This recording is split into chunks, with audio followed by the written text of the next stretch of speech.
Members of Congress openly say they won't be returning stolen FTX money to the people. Lawsuits are already starting to recover that money. Republicans announce they are going after Dr. Anthony Fauci for gain-of-function funding and the lab leak cover-up theory. Trump teases a big announcement tomorrow, and the White House has to walk back 2 of President Joe Biden's gaffe comments within 24 hours. Thank you so much for liking and sharing these videos. It really helps me out as a small news station. Also, I want to thank today's video sponsor, HelloFresh, and I'll tell you more about their delicious offer later in today's video. Former President Donald Trump has just posted a video on his Truth Social account where he stated a very important announcement will be made tomorrow. In the video, Trump states that America needs a superhero before an animation of Trump shooting laser beams out of his eyes appears. Will Trump be announcing that he's giving up on his dream to become president, to become the next Superman in a movie? Or what do you think this huge, incredible announcement will be? Let me know your thoughts in the comments down below. President Joe Biden will be hosting 50 leaders from Africa this week in an attempt to secure a stronger partnership with the country. Africa is responsible for producing minerals that are very valuable to the global supply chain, and it is very important to have them as an ally. The continent of Africa is just rich with resources that the United States wants access to. However, nations within Africa have not taken a stance against Russia, which shows that they don't have a lot of confidence in backing the United States. The Biden administration has realized the steep decline in trust from African nations, and they're now attempting to repair that relationship. After FTX founder Sam Bankman-Fried was arrested, his defense tried to get him out of jail on a $250,000 bond. However, his bail request was denied as he is viewed as a flight risk because of how much money they believe he might be hiding. Fried is still in the Bahamas for now and will reportedly fight extradition back to the United States. If he is extradited to the United States, he faces charges that could land him in prison for life. Now, SBF defrauded people out of billions of dollars by convincing them that his crypto exchange platform was safe and that it was a good investment, when in fact it was a massive Ponzi scheme where they spent most of the money building up their reputation, giving themselves luxury lifestyle, and then funding political people in order to gain traction for the crypto industry, and also possibly to go more lenient on Sam once he was arrested. Now, it was just learned in the last day that Sam Bankman-Fried was trying to hide $300 million of stolen cash in Brazil on a different crypto exchange, but the bankruptcy attorneys and their forensic auditors were able to find the money trail, and he's now been busted. This does not go towards helping him with his "I'm innocent and just didn't know how to run a company." Dude, you were trying to hide $300 million of cash in case you got away with it. So anyway, he's in big trouble, and investors are demanding, we want answers, and it's probably going to be years before the answers really come out. Now, I have a lot more to tell you, including more about members of Congress not wanting to give back this stolen money. But first, a word from today's video sponsor. I want to thank today's video sponsor, HelloFresh. With HelloFresh, you get fresh, pre-portioned ingredients and seasonal recipes delivered right to your doorstep. Casey and I use HelloFresh to make home cooking easy, fun, and affordable. They're America's #1 meal kit. Today, Casey and I cooked the most delicious black bean pork chili. It only took about 30 minutes from start to finish, and it was super yummy. The holidays are such a busy time. That's why this year we're using HelloFresh to help us plan our meals and get us all the ingredients we need. It's so nice to be able to walk to your fridge and have everything you need, from the chili spices to the sour cream to the cheese, all to make a easy family meal very, very quickly. So go to HelloFresh.com and use code 18Steven for 18 free meals plus free shipping. That's right. HelloFresh is going to give new customers 18 free meals plus free shipping so you can try them out today. Thank you, HelloFresh, for sponsoring today's video. Well, the White House has had to walk back 2 statements from President Biden in the last 24 hours. Biden said Republicans wanting to block children, transgender children, from getting gender reassignment surgery and puberty blockers was linked to being anti-Semitic. So he's trying to link the two together. Now, I'm not sure how he jumps from gender confusion to openly hating Jewish people or the Jewish religion, but the White House has said that there was confusion around his statement and that it was taken out of context. But if you go back and read it, I mean, he's just trying to link the two together.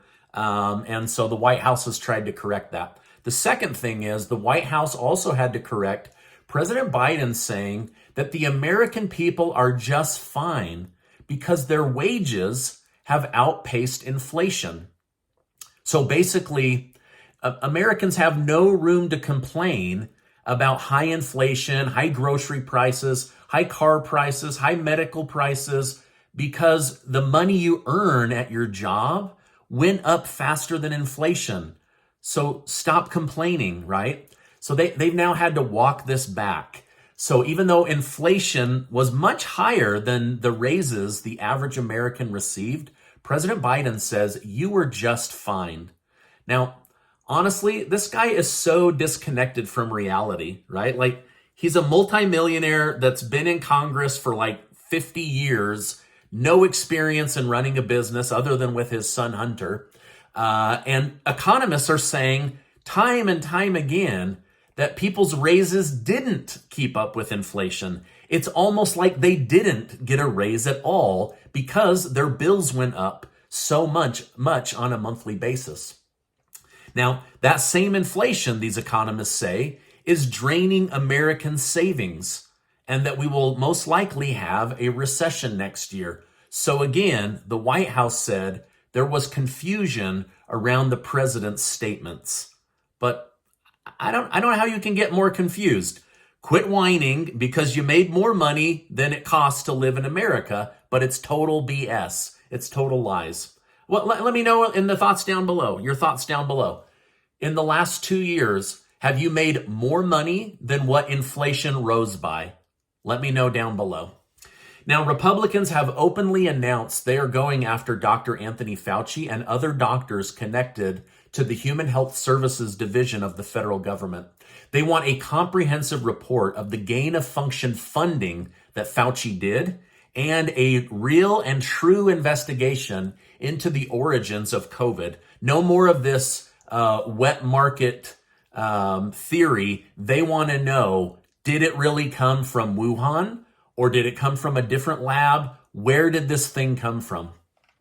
Now, Dr. Fauci said today in an interview, he can't understand why Governor Ron DeSantis of Florida would want to investigate vaccine makers. These vaccines are a miracle. Governor DeSantis replied in his own news statement that they will be investigated because no one was allowed to openly discuss the downside of these vaccines. Only the upside, or the hope of the upside, was allowed. DeSantis says you keep calling them safe and effective, but they don't stop you from getting sick, and they don't stop you from transferring the illness to someone else, and they have inherent risks that nobody was allowed to openly discuss, and for that reason, he wants them investigated. Now, speaking of Ron DeSantis, he now has a 14-point advantage over Donald Trump for becoming president in 2024. A new study shows 72% of Americans believe governments censoring speech on social media platforms is a bad thing. It certainly goes against our freedom of speech, right? 69% of Republicans said it's a major problem. 57% of Democrats said it's a major problem. When asked if social media platforms should be investigated for censoring Americans, 86% of Republicans said yes, 52% of Democrats said yes, and 63% of independents said yes. So from all major voting categories or parties, it seems Americans believe censorship of speech is bad and that these companies should be investigated and that light should be shown on just how they've suppressed our speech and in particular, who they've suppressed so that we know how to correct that going forward. Now, the former owner and creator of Twitter, Jack Dorsey, said last night that he was wrong to build Twitter to censor people. He said social media platforms, need to stand up to government and allow citizens and the people to govern their own words. So basically, only the creator of a tweet should be allowed to change or remove or edit that tweet, not the government and not Twitter. Now, of course, there's got to be room for violence and other things, but people need to be allowed to have differing opinions, especially in the public square. That's part of being American. Now, Dorsey also said, once Twitter became a publicly owned company, it was taken over by extremist activists, and he could no longer defend the company against them, and that's why things got out of control. And so at that point, they started to build out ways of censoring people instead of allowing the platform and the people to censor themselves, right? Similar to maybe like Reddit, where you can up something or down something based on if it's valuable or true or exciting, and you can thumbs down it and push it down on the news feed if it's not. Well, I ran a poll to you guys asking if members of Congress will do the right thing and return stolen FTX money to the people, and most of you said they would not. Well, ding, ding, ding, you were right. Most are now saying they won't be giving back that stolen FTX money. In fact, Democrat Representative Jake Auchincloss of Maryland said, I'm not going to send money to a guy sitting in a Bahaman jail, that's for sure. That money is out the door helping elect Democrats. Representative Hakeem Jeffries, the new head of the Democrat Party in the House, said he will just give that money to a charitable organization. Senator Dick Durbin said he will write a check to charity. Senator John Hoeven said he will give his money to the Salvation Army. And Senator Maggie Hassan refused to say what she's going to do at this point. Now, FTX gave stolen money to most of the biggest names in Congress: Mitt Romney, Ben Sasse, Cory Booker, Joe Manchin, Lisa Murkowski, Sean Maloney. Those are big names that if you follow politics, you should know. Now, over $40 million was given to Democrat leaders and $200,000 to Republican leaders. Bankman-Fried said he would have given more to Republicans, but it makes you unloved by the media to support Republicans, so he mostly gave to Democrats. Now, these lawmakers are literally breaking the law and justifying keeping or not returning stolen money to the very people that that money belongs to. And why? Because they've already spent it on their campaigns and they don't want to come out of their own pocket to give you back your money. I mean, Washington, D.C. is just full of scummy people. It's crazy. Now, Bitcoin, Ethereum, Dow Jones, and S&P 500 were all doing very well today. Then the Federal Reserve announced a 50 basis point rate hike and that there will be more rate hikes in the future. The market then flipped and dropped like a rock, coming down about 2 to 3%. Depending on the index, they ended up about 0.5% down for the day. Hedge fund manager Kathy Wood said if the Fed isn't careful, they will kick off another Great Depression instead of a manageable soft recession. So she's telling them, please look at the data. You're hurting the American people now. Ukraine has successfully conducted a large prisoner swap with Russia. They were able to swap about 70 people, one of which was an American that will hopefully be brought back home. The country of France has been quietly firing up their nuclear power plants. And their energy minister said the people of France will be warm and have electricity all winter long. Hopefully the rest of Europe can figure out their energy crisis situation. More and more leaders of government are calling for TikTok to be banned, as it's now come out that the Chinese Communist Party can infiltrate your computer and your phone to harvest data about you and about government workers. So literally, while you're watching entertaining, addictive TikToks, they can steal information. They can harvest it right off of your phone. And the government is now saying that has to end. Now, this is my update for today. As I know more, I will definitely come on and share more with you. Make sure to take 20 seconds to go get your name entered to be one of the winners of the $15,000 in cash that Casey and I are giving away thanks to select video sponsors. Also, check out HelloFresh. Their food is delicious, and you'll love having everything you need for a recipe delivered right to your door. They're really an amazing company. Now, before you go, I want to remind you that you are amazing. Never, never, never forget that. Also, check out this important video and get subscribed to the channel. Thank you so much for liking and sharing these videos and stopping by today. And I will see you on the next video.